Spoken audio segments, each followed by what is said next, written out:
Bonjour à toutes et à tous, bienvenue à l'atelier littéraire de l'Université catholique de Lille, organisé par la FLSH, Faculté des Lettres et Sciences Humaines, et par le Media Lab, émission où nous parlons de littérature, de poésie, de philosophie, de théorie. Et aujourd'hui, j'ai le grand plaisir de recevoir Laurent Zimmermann. Bonjour. Bonjour. Bienvenue. Vous êtes poète, essayiste, théoricien de la littérature. Vous êtes maître de conférence à l'Université Paris Diderot. Parmi vos activités, vous êtes membre du comité de rédaction de la revue Poésie, membre du jury du récent prix André Gide, qui vient de récompenser cette année son premier lauréat. Et vous êtes aussi le directeur de la revue Textuelle. Alors, la revue Textuelle, j'ai ici deux numéros. D'ailleurs, on voit effectivement que la formule a changé, c'est un petit peu transformé dans le format. Alors d'abord, comment vous pouvez nous présenter cette revue? Comment fonctionne la revue Textuelle? Quelles sont ses thématiques? Ici, nous avons par exemple un numéro sur l'anticipation. Est-ce que vous pouvez nous présenter cette revue dont vous êtes le directeur? Oui, donc Textuelle, c'est la revue de l'Université Paris Diderot, de l'UFR LAC, plus exactement de l'Université Paris Diderot. D'accord. C'est une revue très ancienne, qui a été longtemps dirigée par Julia Kristeva, qui a été fondée dans les années 70, oui. Puis par Éric Marty, par Karine Trévisan. L'idée étant c'est une revue qui entend interroger les enjeux contemporains dans un domaine assez vaste, le domaine de l'esthétique. Oui. Et de la philosophie. D'accord. Voilà, alors... La revue a changé de format en plus récemment. Elle a changé de formule, oui, c'est-à-dire que longtemps, elle a été auto-éditée à Paris 7. D'accord.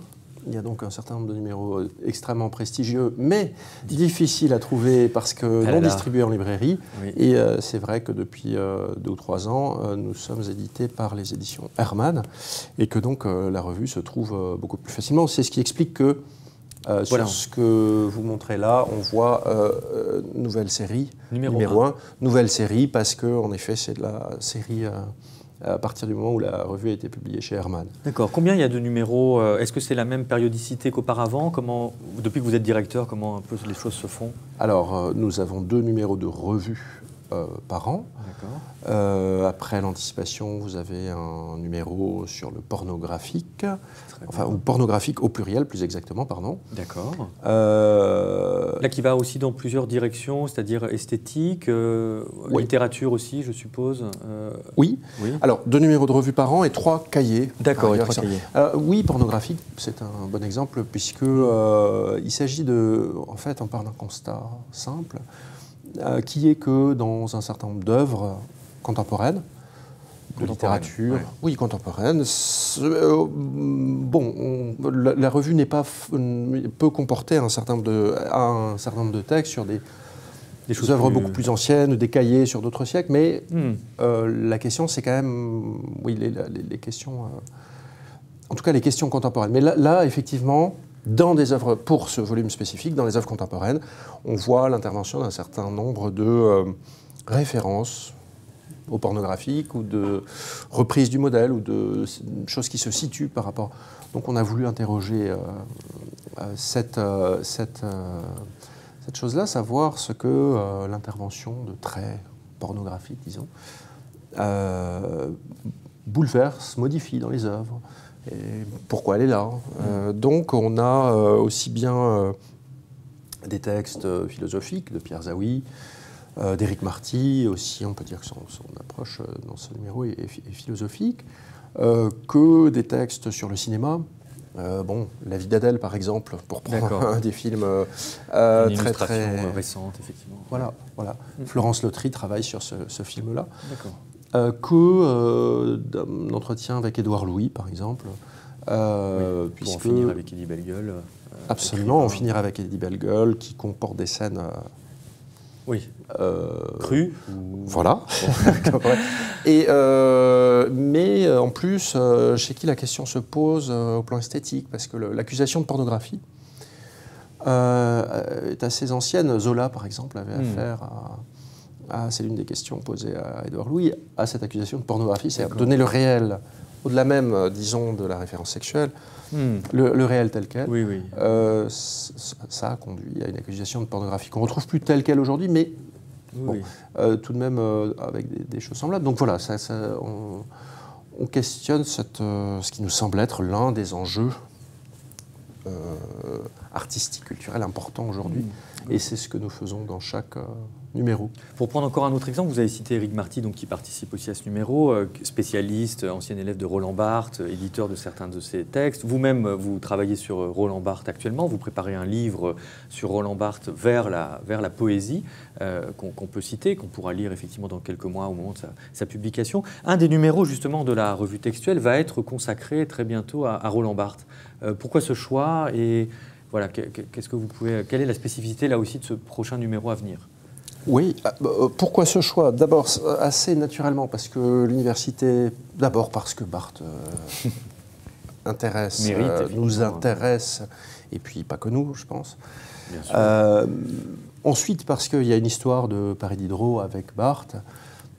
Julia Kristeva a longtemps été une figure majeure de Paris Diderot. Elle l'est encore, hein, mais simplement elle est à la retraite, mais elle est encore très importante pour nous.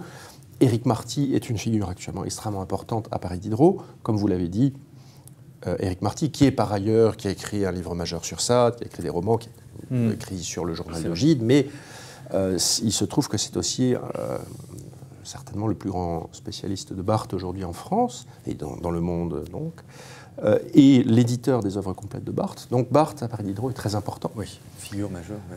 Absolument. Et simplement l'idée de ce numéro qui va paraître effectivement en janvier 2016, c'est, conformément à ce qu'on fait dans la revue, d'interroger, de se demander ce qu'il en est de Barthes aujourd'hui, c'est-à-dire ce qu'on fait avec Barthes, qu'est-ce qui reste de lui. Ouais, c'est le titre du numéro qui sera. Ouais. Voilà, effectivement. Barthes aujourd'hui.